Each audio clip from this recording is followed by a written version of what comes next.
সরকার সিদ্ধান্ত নিলেই দেবে, সবাই প্রস্তুত।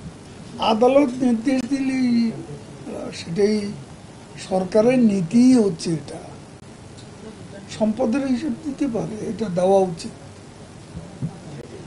কোনো অসুবিধা নেই। আমি মনে করি দেওয়া উচিত। কেন আপত্তি কোথায় সম্পদের হিসাব দিতে? আপত্তি কোথায়? আপত্তি, আমি যদি অনেস্টলি কার্যক্রম করি তাহলে আর আমার আপত্তি থাকবে। আপনি যা বলেছেন আমি তো তার জবাব দিয়েছি, আমি তো বলেছি, নতুন করে আর বলার কাজ করলে কাজের মধ্যে ভুল থাকতে পারে,